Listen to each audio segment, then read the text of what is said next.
Hey everyone, and welcome back on the channel. My name is Alex. In today's video we have day 7 of our Paris 2024 Olympic series.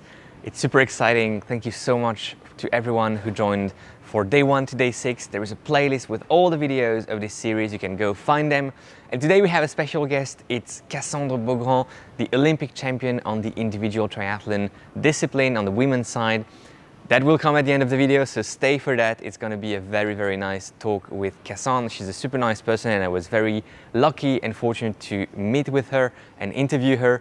But before that, let's go to today's fun fact. And today's fun fact is related to the 400-meter final on the men's side that took place last night in the Stade de France. For the first time in history, 5 men in the same race went sub 44 seconds, meaning that the 4th and the 5th on the ranking table didn't get a medal despite running high 43 seconds for the lap for the 400 meters. Quite amazing, and when you think of it, it's really one of the fastest races and one of the most stacked races in history, won by Quincy Hall, followed by Matthew Hutsman-Smith, but we'll come back to that in the results from yesterday. So yeah, fun fact, hot take, one of the fastest 400 meters ever, and 5 men sub 44 is also a first. Let's look at tonight's schedule, and we'll start with the women's 1500 meter semi-final, 7:35 p.m. Central European time. It will be followed by the women's long jump final, 8 p.m. Central European time.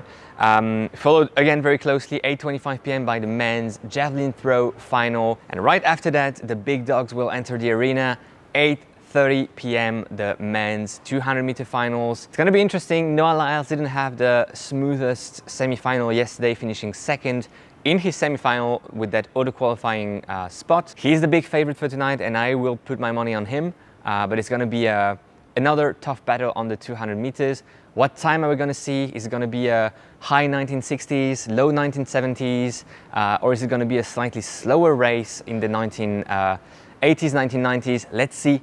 I'm super curious to figure out, and that's probably the race I'm most excited about for tonight. And 2 more finals tonight, 9:25 p.m. Central European time, the women's 400 meter hurdles final. Sydney McLaughlin-Levrone and Femke Bol will be the 2 favorites, huge favorites, shall I say. Maybe a world record. I know in the team we've had some debates, and some people think there will be a world record with Femke Bol pushing Sydney McLaughlin-Levrone to her limits and kind of forcing her to get a new world record. I don't think there will be a new world record tonight, but it's going to be a tough battle between these 2, and Femke and Sydney will probably get silver and gold. The question is in which order. And last but not least, 9:45 p.m. tonight Central European time, the men's 110 meters hurdles, with Grant Holloway being the huge favorite for this race. I don't see anyone touching him and being able to compete with him. I think he will get the gold medal and the Olympic title, but you never know. The hurdles are here to also create some magic and some drama, so we shall see tonight. Let's also rewind a bit and look at what happened last night in the stadium in the Stade de France. We had the women's pole vaulting final with Katie Moon and Nina Kennedy competing once more, just like last year in Budapest, where they had to tie for gold. They were again the 2 favorites, and they were again competing for that gold medal. Nina Kennedy got the Olympic title with a jump over 4 meters and 90 centimeters, matching her personal records. And then we had the men's 400 meter finals. Matthew Hutsman-Smith was the huge favorite.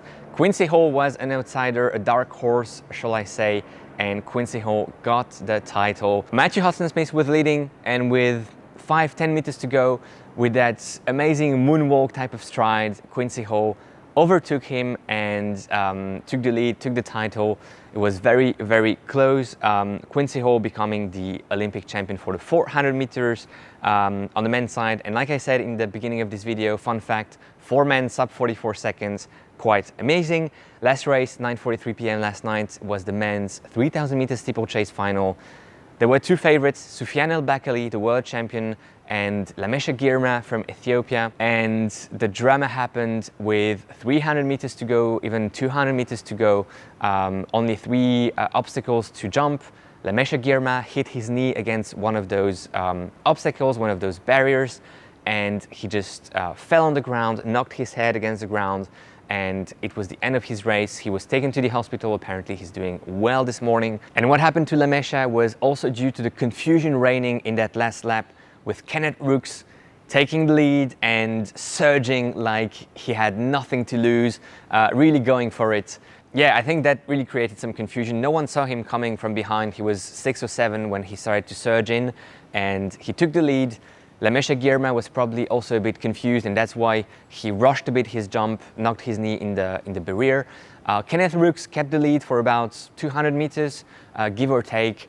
Soufiane El Bakkali caught up and overtook him, and then it was a battle for second and third between Kenneth Rooks and Abraham Kibiwot. Kenneth Rooks succeeded to bring home that silver medal for the United States, for Team USA. It's only the 3rd medal for Team USA since the beginning of steeplechase in the Olympics in 1984. So literally Kenneth Rooks wrote history last night in the stadium. And that's an excellent segue to go check the brand rankings. Really a lot of medals were awarded last night, and we still have Nike in the lead with 6 gold medals, 21 medals in total for Nike. Adidas follows with 4 gold medals and 8 medals in total. Then we have New Balance, 2 gold medals. Puma has 1 gold medal and 2 silver and is 4th. And then we have On, Brooks and Asics. There is also a change in our rankings due to a mistake we did. It wasn't Anta who was in the rankings since day 1 of this series. It was X-Step with the medal on the walking race from last Friday, so 6 days ago. We do apologize to X-Step for not putting them in the rankings. And most importantly, thank you very much to the very kind person who noticed and let us know on Instagram. If you see a mistake in what we do, which can happen, always don't hesitate to reach out, and we're more than happy to correct ourselves. This is also the magic of the community. Let's move on to our guest today, and like I said, it's a special one, so let's just go meet Cassandre Beaugrand. Our guest today in the guest segment of the video is no other than the Olympic champion Cassandre Beaugrand.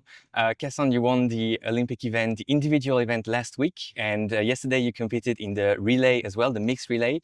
The first question is very random, and sorry for the randomness of the question, but why triathlon? I've always been a runner and as well a swimmer, so I was like struggling to choose between both. I just decided to add a bike then. There you go. The second question is a bit more personal, and the question is, what did you feel, what emotion did you have at the very last 1500 meters in the individual event? What went through your minds? I think at this point, when I had like 1500 to go, I was like just trying to disconnect my brain because I was in so much pain, and I was just thinking, okay, you did that so many times, and in training you were like, all the art session you did was for that.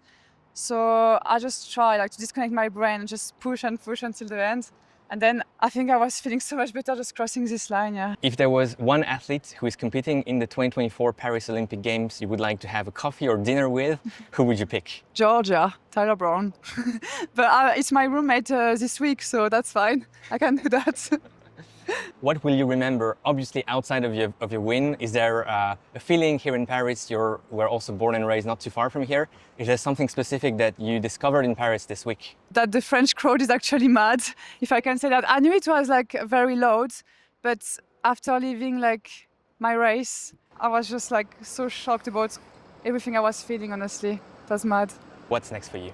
So I think I will take this week easy, and then I will have the super try. So it's not finished. I'm not finished with racing this year, and I raced quite well at the start of the year as well. So I'm actually in good position to be maybe like world champion this year. So I think I'm gonna try it until the end of the year, and yeah, do everything I can to be world champion as well. Thank you so much, Cassandre. And even if we have very good sunglasses here at the Oakley Hub, we'll stop this interview now because it's quite hot here in the sun. Thank you. Thank you so much. Thank you. What an athlete, what a person, what a nice human being. I knew Cassandre obviously from social media, from the internet, from the results, watching her live in races, but it's such a pleasure and an honor to meet an athlete like her. I hope you enjoyed this interview. We will have more interviews with guests in the coming episodes, so stay tuned for that. Thanks a lot for watching. You have the playlist right here with the rest of the Olympic Series videos. See you tomorrow.